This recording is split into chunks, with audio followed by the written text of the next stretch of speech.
उस कपल ने अपने बेटे को बेरहमी से समुद्र में फेंक दिया, लेकिन ऐसा उन्होंने उसकी जान बचाने के लिए किया था। जहाज सामने खड़े पहाड़ से टकराने वाला था। जहाज पर मौजूद सभी लोगों की जान खतरे में थी। अपने बेटे को समुद्र में फेंकना ही उसे बचाने का एकमात्र तरीका था। लड़का पानी के बहाव के साथ दूर चला गया। तभी किनारे पर एक मछुआरे की नजर उस पर पड़ी। मछुआरे को उस बच्चे पर दया आ गई। वह उसे अपने घर ले गया और बड़े प्यार से उसकी परवरिश की। 20 साल बाद वही लड़का मेहनत करके 100 अरब डॉलर की कंपनी का सीईओ बन चुका था। उसी दिन उसे अपने असली माता पिता के बारे में खबर मिली। मिस्टर गुओ, हमें आपका परिवार मिल गया है। आपके दोनों असली माता पिता अभी जिंदा हैं। आपका एक छोटा भाई भी है। गुओ ने कहा। मीटिंग रोक दो चेयरमैन गुओ, उसका साथी बोला। लेकिन हमारे सभी पार्टनर आपके साइन का इंतजार कर रहे हैं। अगर आज साइन नहीं हुए तो पूरा प्रोजेक्ट रुक जाएगा। गुओ ने कहा। प्रोजेक्ट इंतजार कर सकता है।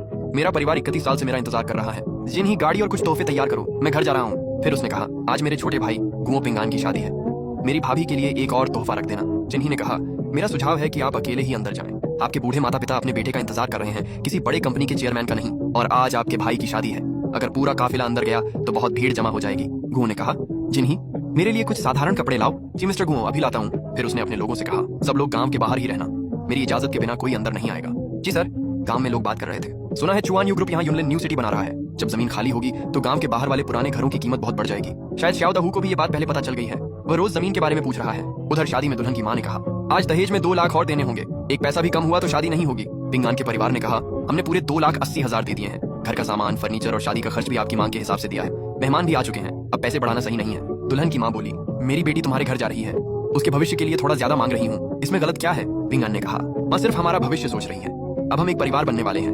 हम शांति से इस बारे में बात कर सकते हैं। तभी किसी ने कहा, गांव में जमीन का सर्वे शुरू हो चुका है। अगर यहाँ घर टूटे तो बहुत बड़ा मुआवजा मिलेगा। पुराना घर श्याओ यून के नाम कर दो, इससे नए जोड़े की जमीन सुरक्षित रहेगी।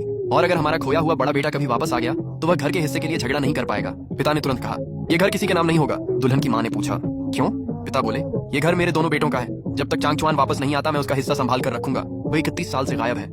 किसी को नहीं पता कि वह जिंदा भी है या नहीं।